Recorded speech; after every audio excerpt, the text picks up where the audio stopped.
Continuando então, Livro dos Espíritos, parte 4, capítulo 2. Capítulo 1, nós vimos com o Salvador, né? Penas e gozos terrenos. Capítulo 2, penas e gozos futuros. Aula passada, nós vimos os tópicos o nada, a vida futura, intuição das penas e dos gozos futuros, intervenção de Deus nas penas e nas recompensas. Hoje nós vamos ver as questões 965 até a 982.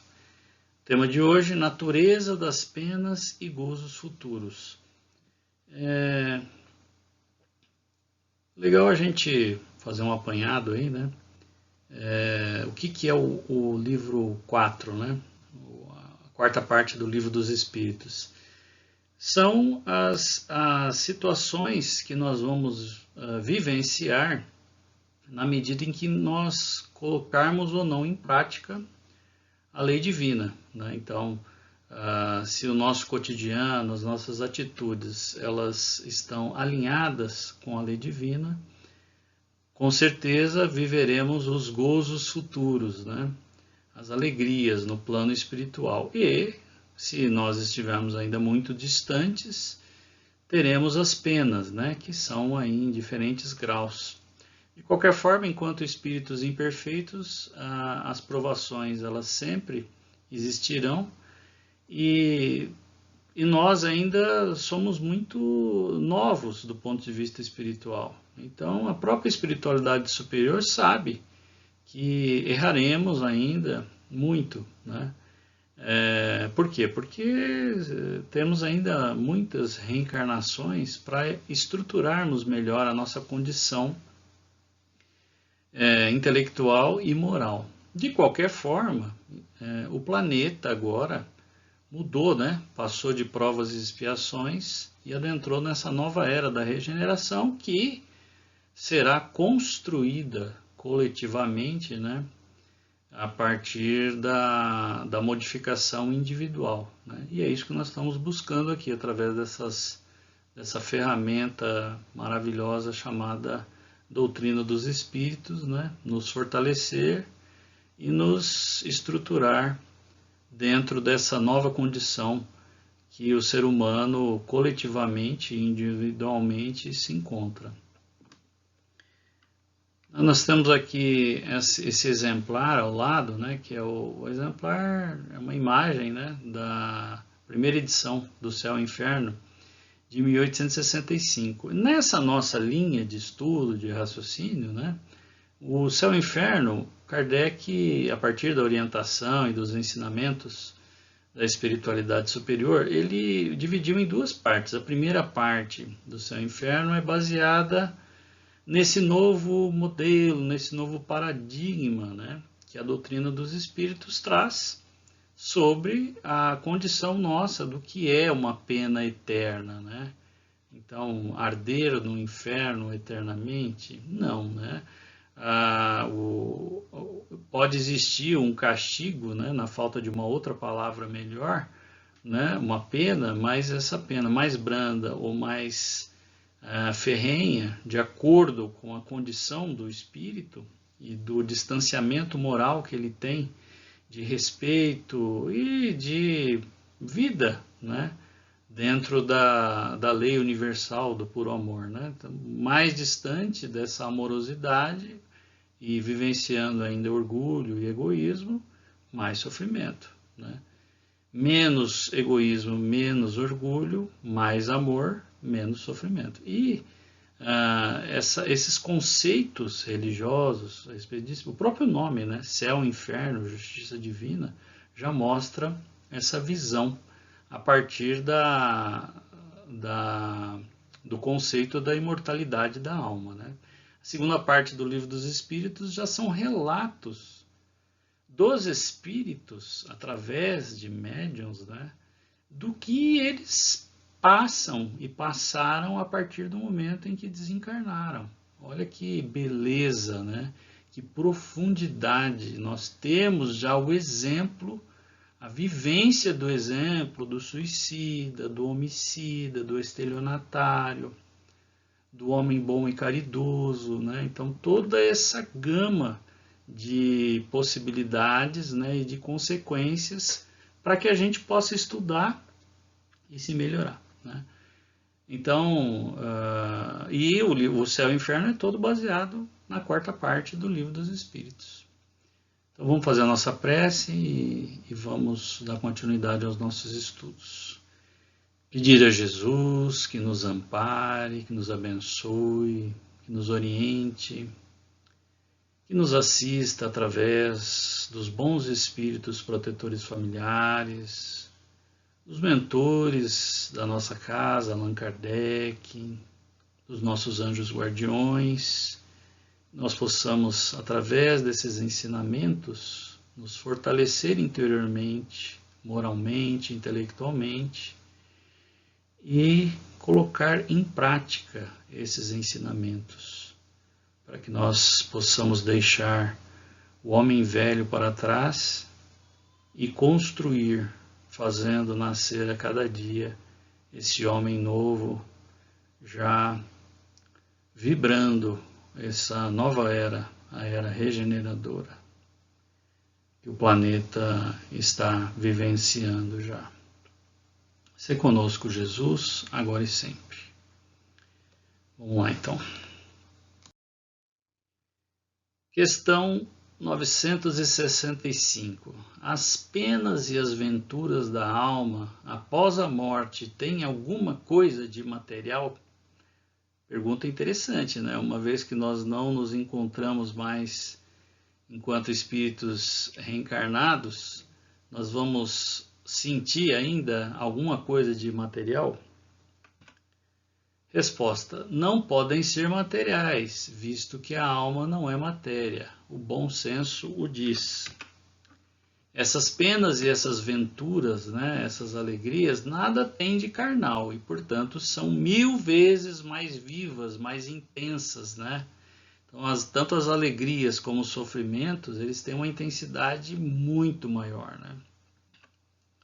Uma vez desprendido, o espírito é mais impressionável, a matéria não mais lhe enfraquece as sensações. Não nos esqueçamos aqui que a espiritualidade superior se refere à matéria grosseira, né? Porque nós temos o nosso perispírito, que é formado também de uma matéria quinta-essenciada, né? De uma matéria menos densa, né? Então, nós temos aí o fluido cósmico universal formando, né? O nosso perispírito sendo formado por esse fluido cósmico universal numa densidade que os nossos sentidos, enquanto espíritos encarnados, não podem perceber.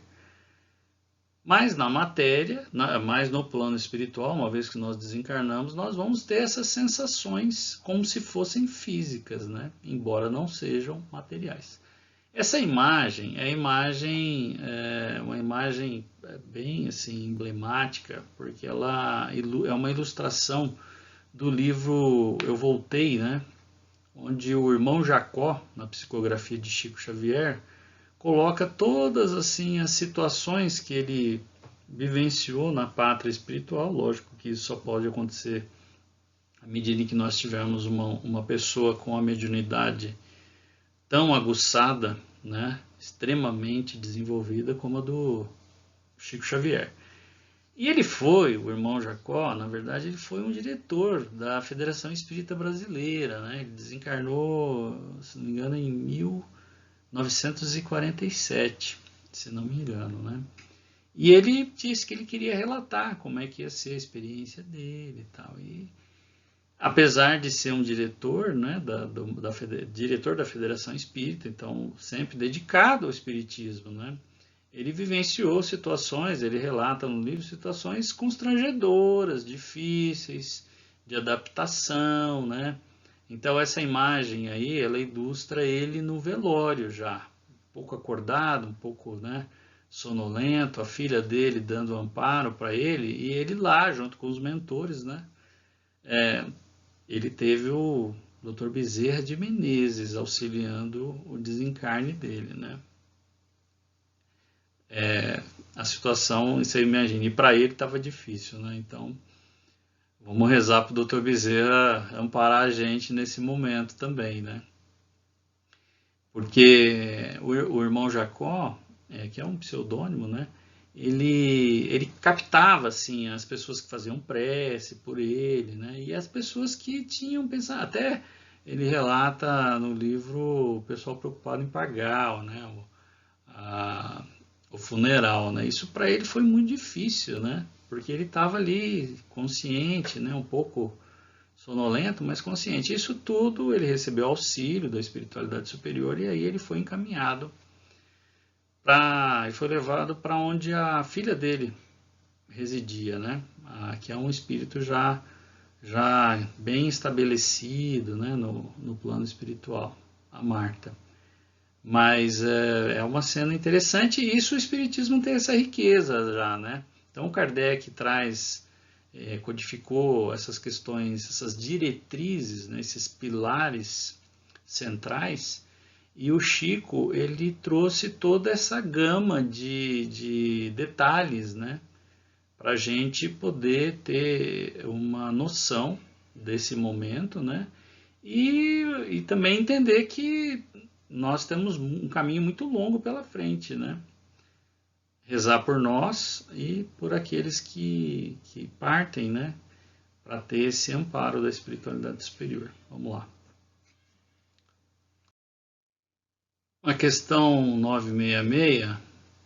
Por que o homem faz das penas e das alegrias, né? Dos gozos da vida futura uma ideia tão grosseira e absurda? Então, Kardec formula a seguinte questão, né, mas já com essa base, né, dessa visão que a gente tem do inferno como, né, vai arder no mármore do inferno eternamente, ou então a imagem acima de um anjo, né, de um ser angelical tocando uma harpa, numa vida ociosa, né? Então por que essa imagem grosseira e absurda, né? Inteligência ainda não suficientemente desenvolvida. A criança aprende as coisas como adulto, uma pergunta, né? Então, claramente a espiritualidade superior nos coloca ainda como numa infância espiritual, né?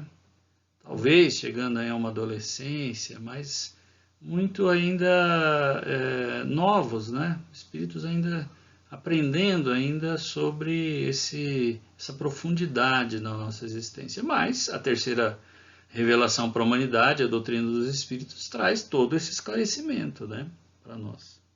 Não nos esqueçamos que essa pergunta, essa resposta tem mais de 160 anos, né? A linguagem humana é muito imperfeita para exprimir o que está além do seu alcance. Desta forma, foi necessário fazer comparações, e são essas imagens e figuras tomadas como a própria realidade. Então, vamos voltar lá para Moisés, para Jesus, né? O sentido figurativo, há 2.000 anos atrás, 3.000 anos atrás, era a única forma de você passar para a coletividade, né? Para as pessoas, de uma forma geral, compreenderem melhor, que é a primeira revelação, né? São os 10 mandamentos, né? Uma lei rígida para ser seguida, porque a humanidade, se hoje a gente vê calamidades, né? Situações trágicas aí no relacionamento humano, na imprensa aí, quando a mídia mais sensacionalista, imagine há 2.000, 3.000 anos atrás, né? Então precisava de um rigor. Jesus trouxe, né, na segunda revelação, na sua presença, né, crística no planeta, o exemplo do amor, né? Essa visão, antes dele, né, o que era a visão da solidariedade, da fraternidade, da humildade. Então ele exemplificou com a própria vida, inclusive ele mostrou o que é o amor incondicional, né? Deu a vida dele pela humanidade. Mas agora nós, né, o Espiritismo já 1857 anos depois, e agora nós já temos 2020, né?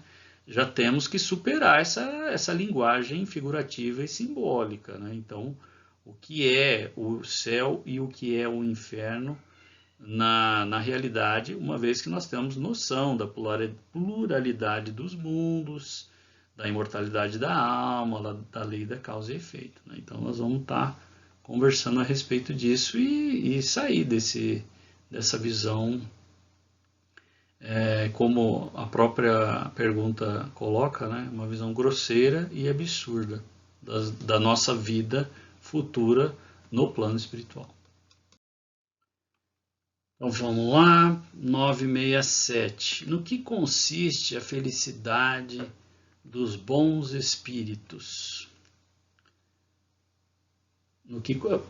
E assim, vamos lá, né?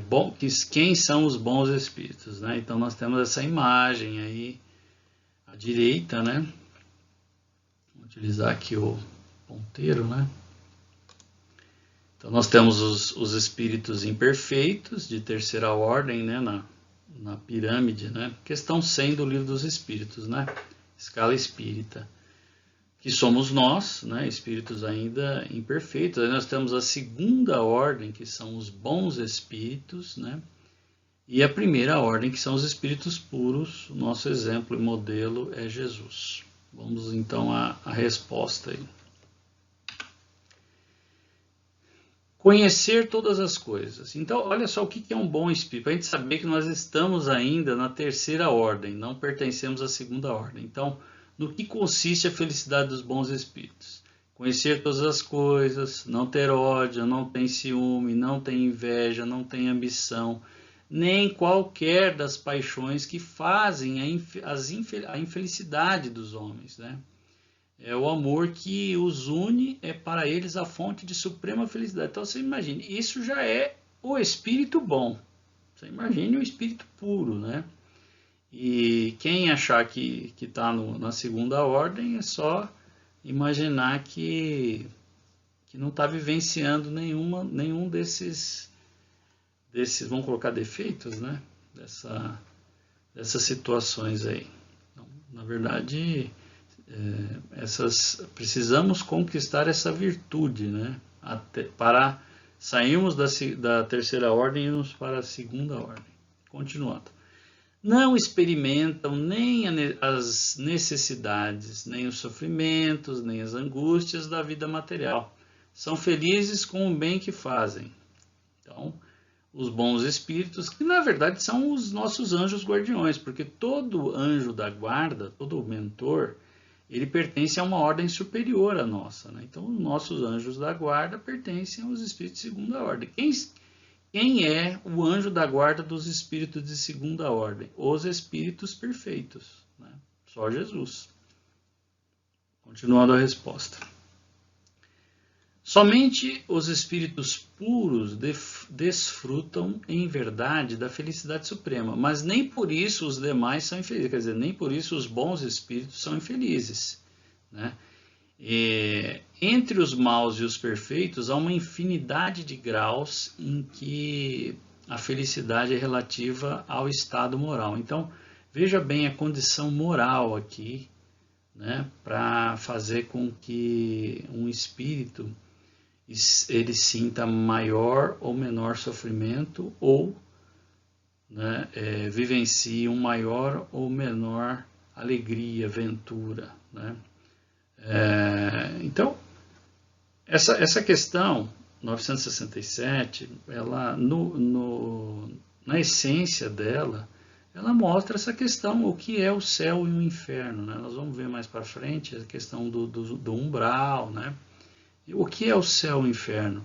É a frequência, a vibração que nós temos no nosso espírito, que nós conquistamos. E quando a gente desencarnar, não vai ter a matéria, né, esse corpo físico mais grosseiro, para filtrar, vamos dizer assim, os sentimentos mais animalizados que a gente tem, né? Os instintos, as vicissitudes que nós vivenciamos ainda.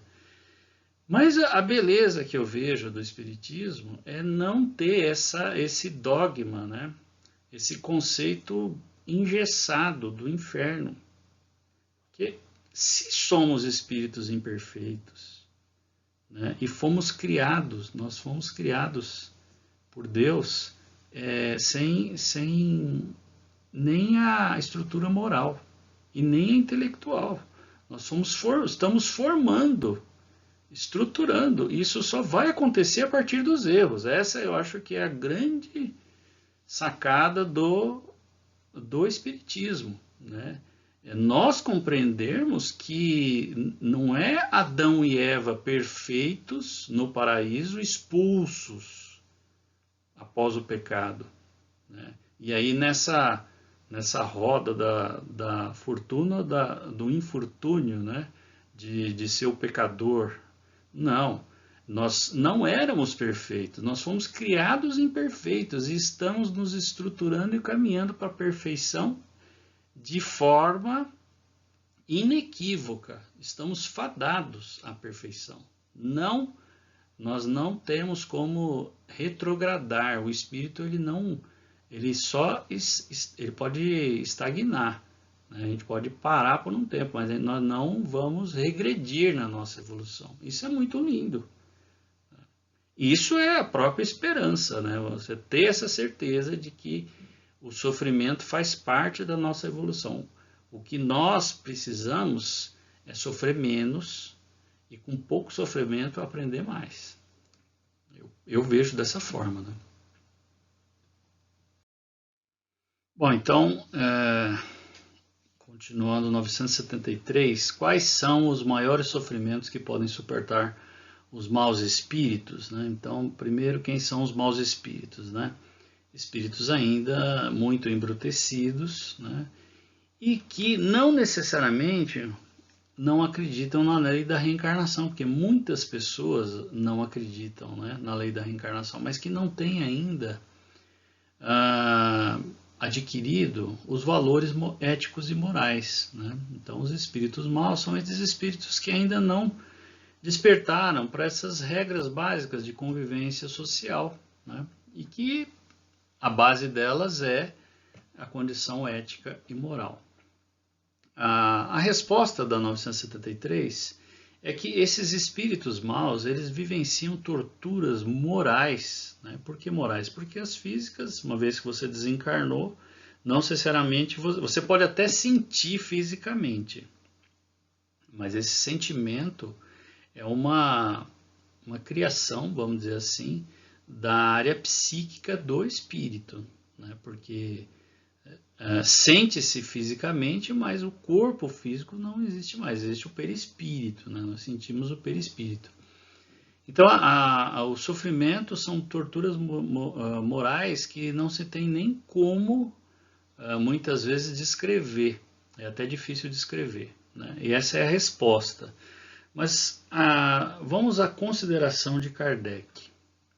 O homem tem das penas e das venturas da alma após a morte uma ideia mais ou menos elevada segundo o seu estado de sua inteligência, né? Então, por mais que consiga se explicar, é difícil compreender porque vai depender da nossa elevação intelectual para compreender. Mas o que é importante, né, que Kardec frisa aqui, as comunicações espirituais têm por meta mostrar-nos o estado futuro da alma, não mais como uma teoria, mas como uma realidade. Colocam sob os nossos olhos todas as vicissitudes da vida além túmulo.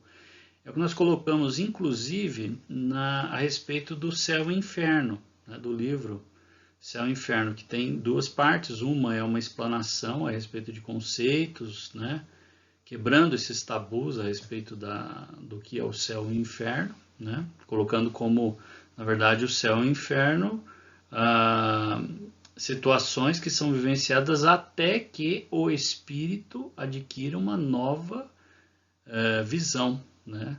Uma reestruturação interna, tanto moral como intelectual. Aí ele sai dessa situação infernal, vamos dizer assim. Mas colocando aqui, voltando ao livro, Céu e Inferno, então a primeira parte é essa parte conceitual e a segunda são relatos, através de médiuns, né, de espíritos que passaram para a pátria espiritual, colocando as suas vicissitudes. Então isso traz para nós realmente um elo, uma conexão do que nós vivemos aqui na matéria com o que nós iremos viver no plano espiritual. Tá, e para que isso serve? Né? Para que nós possamos repensar as nossas atitudes. Porque nós, na realidade, somos espíritos reencarnados.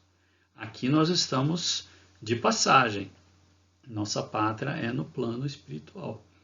E isso faz com que a gente reveja inúmeras situações, uma vez que nós tenhamos uma noção. Então, vai lá no céu e inferno, vai ter espíritos que se suicidaram, né? Homicidas e assim por diante. Né? Quais as recompensas e as penas em cima dessas atitudes. Então, assim, partindo dessa questão da mediunidade, né? Deixa eu pegar aqui o ponteiro.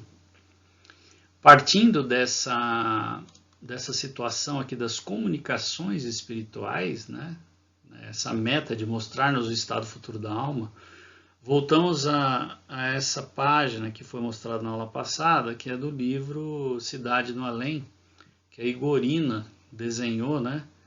Ela foi levada pelo espírito Lúcius, né?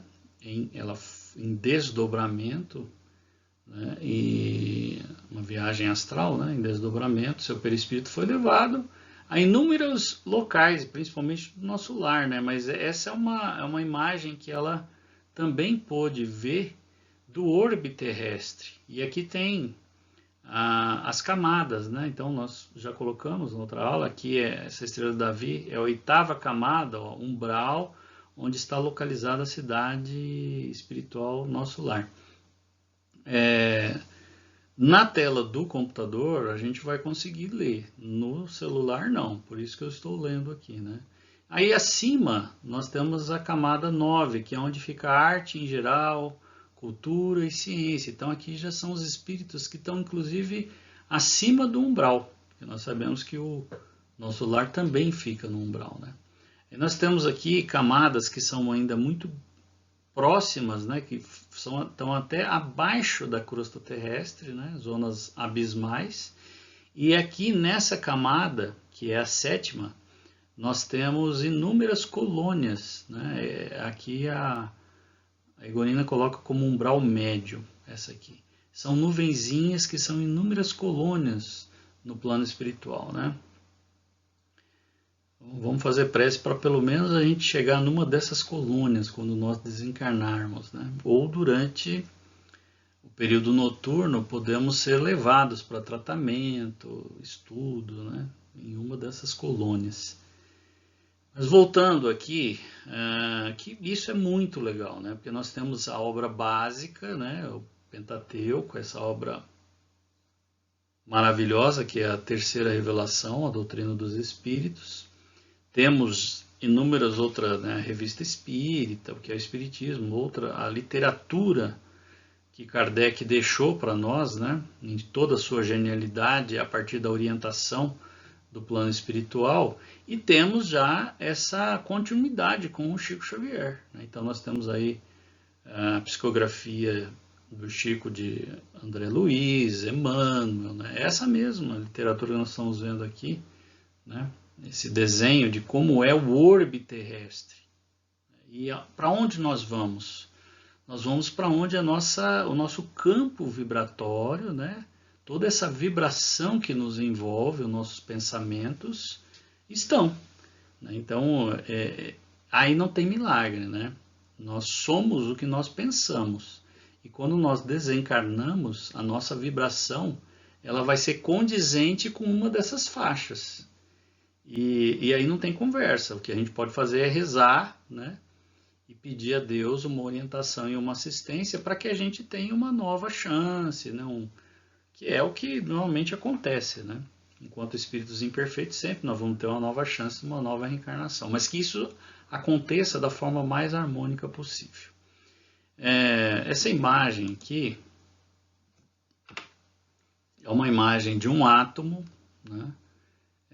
Por que está aqui? A estrutura atômica, né? O centro, o núcleo, prótons e nêutrons, e aqui os elétrons, né? A física quântica hoje, isso é muito legal, né? A física quântica hoje, ela já coloca que o elétron, ele é ou matéria ou energia. Ou ele é uma partícula ou uma energia. Então, o que é o quantum, né? A física quântica. O quantum é um pacote de energia, né? Onde essa energia se transforma em matéria, partícula ou onda. Então, o elétron, ele está meio lá, meio cá. E isso, o que é muito interessante, né, importante, na física quântica, isso depende do observador. Então, já se sabe que a referência do observador, a vontade, né, do nosso pensamento, nossa vontade, torna uma partícula, um elétron, uma partícula que é matéria ou onda, né?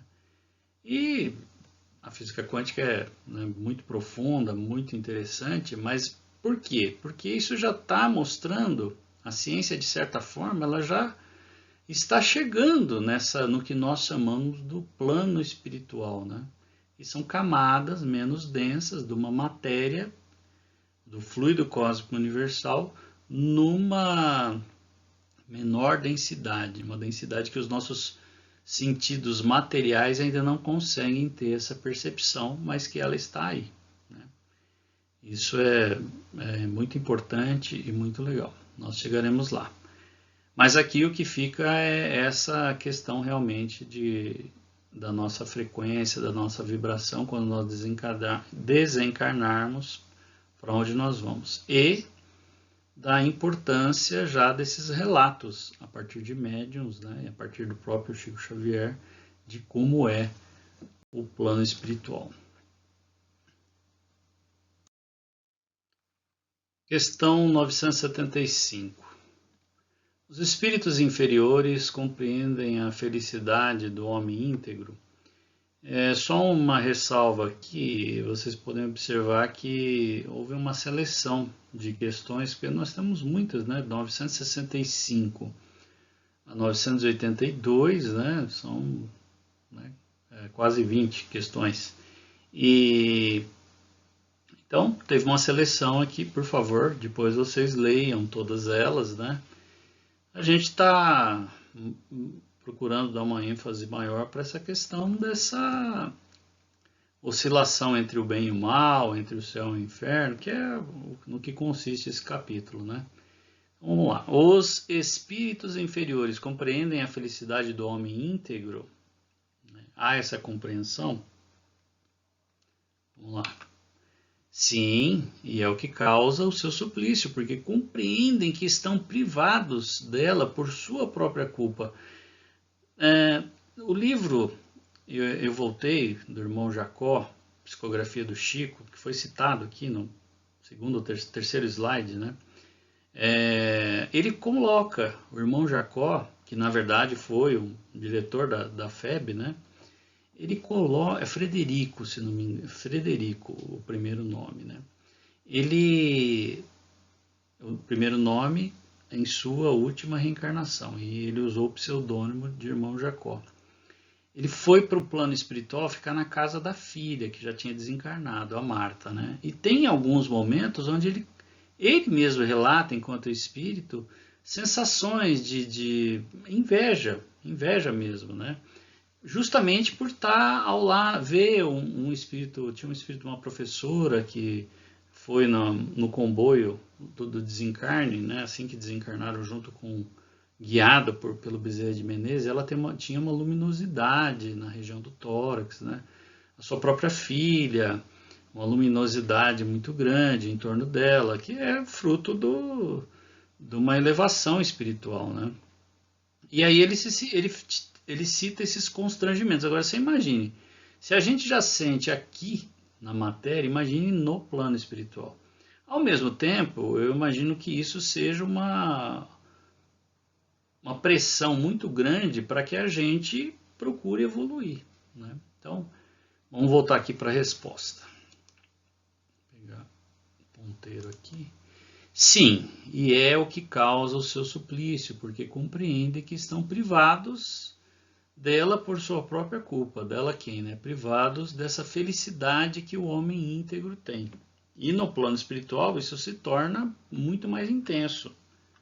Quem já conquistou uma determinada elevação espiritual já conquistou, vai querer sempre mais, mas quem ainda tem muito pela frente, né, nós espíritos imperfeitos, vamos ter um sofrimento no maior ou menor grau, com certeza. Então que faz a escolha das provas por intermédio das quais poderá expiar suas faltas. Veja bem, aqui já é colocado, não é nem a reparação, é a expiação. Saibam bem que o espírito sofre por todo o mal que praticou, ou do qual foi causa involuntária, que é aquela história de você não fazer o bem, né? Por todo o bem que, tendo podido fazer, ele não fez. E por todo o mal que resultar do bem que deixou de fazer. Então, se nós estamos numa situação apática, isso acontece muito, né? Em relação ao bem, isso já é também, não fazer o mal é deixar que o mal se preencha um espaço que nós deveríamos preencher com as nossas atitudes, né? Complexo, difícil, né? Mas é um chacoalhão para a gente poder rever aí as nossas atitudes no dia a dia. Vamos lá. O espírito errante não está mais envolvido pelo véu da matéria. É como se tivesse saído de um nevoeiro. Para ele, não há mais ilusão, pois vê a realidade das coisas. Fazer uma parte aqui, o espírito errante, né? Espírito com E maiúsculo, então já somos nós mesmos, no plano espiritual. A gente precisa ter consciência que com a literatura de Chico Xavier, psicografia do Chico, né? Então, Emmanuel, André Luiz, a gente tem que entender que no plano espiritual, uma vez nós desencarnados, enquanto espíritos errantes, vamos sentir chão, vai ter céu, nós vamos viver como a gente vive aqui. Por isso a dificuldade de um espírito sem esclarecimento compreender que já desencarnou. Já começa aí a grande dificuldade. Por quê? Uma vez que nós estamos despojados desse corpo mais grosseiro, dessa matéria que nós vimos na física quântica, né, atômica, que nós estamos já numa matéria menos densa, que é o nosso perispírito formado pelo fluido cósmico universal. A nossa sensibilidade se torna mais aguçada e esse perispírito se torna matéria para nós. É isso, né? Essa imagem de um alpinista, alguém na montanha, né, é porque Kardec ele coloca nessa questão como comentário, o comentário do Kardec é exatamente esse exemplo. Um espírito errante é como alguém que está no cume de uma montanha, ele olha para trás e vê o seu passado, as suas atitudes. E ele, na frente, ele vai ter as provas, a escolha de provas, do gênero de provas. Então, nós já vimos isso no segundo livro, o Livro dos Espíritos. Tem um tema, né, de um capítulo que tem um nome exatamente esse, escolha das provas. Então, nós é que escolhemos as nossas provas mediante uma orientação do plano espiritual, dos espíritos superiores, de acordo com a nossa elevação moral, que vai possibilitar ou não que a gente tome essas atitudes, né, de escolha das provas coerentes com a nossa evolução espiritual, né? Vamos lá então. 977A. Essa revelação de todos os atos repreensíveis e a constante presença daqueles que lhe foram vítimas serão castigo para o culpado? Ainda sobre essa questão, né, quais as penas e as venturas, né, as penas e os gozos futuros. Colocação de Kardec. Quando estamos no mundo, colocação de Kardec sobre essa questão 977A. Quando estamos no mundo dos espíritos, todo o nosso passado estando a descoberto, o bem e o mal que tivemos feito serão igualmente conhecidos, que é o que nós estamos colocando aqui, né? A nosso sentimento se torna mais aguçado, a matéria densa não existe mais para filtrar nossos pensamentos, nossos sentimentos se tornam ali evidentes, né? Em vão que aquele que fez o mal tenta escapar à visão de suas vítimas. Sua presença inevitável será para ele um castigo e instrumento de um remorso incessante. Então vocês imaginem como é difícil qualquer pessoa que por qualquer tipo de situação, de cenário que se apresente nessa reencarnação ou em reencarnações passadas tenha feito mal.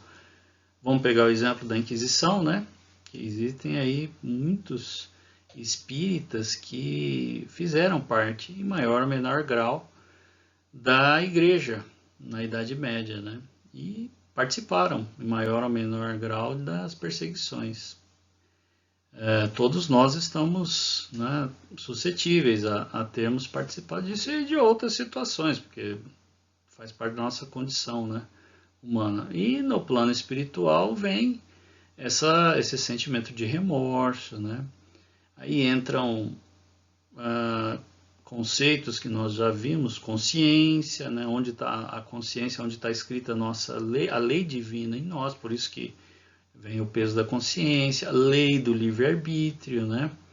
Mal utilizado, mas foi mal utilizado porque nós não tínhamos ainda, ou não temos, um preparo interno e justamente colhemos esses frutos, as penas ou as venturas, né, em cima dessas experiências, amargas ou doces, e fazemos a escolha do gênero de provas, voltamos e novamente ou erramos menos, né, ou acabamos acertando sobre determinado assunto e vamos estruturando a nossa bagagem, vamos colocar assim, interna, tanto moral como intelectual.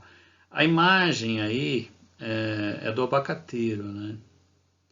As reuniões do Chico lá no início da sua, quando ele saiu lá de Pedro Leopoldo, foi para Uberaba, né? E quem esteve com ele nessa época, né? Sempre, claro, depois também. Mas essa época era uma época muito simples, né? As reuniões ali debaixo do abacateiro. Não tem como a gente não fazer uma ponte com Jesus, né?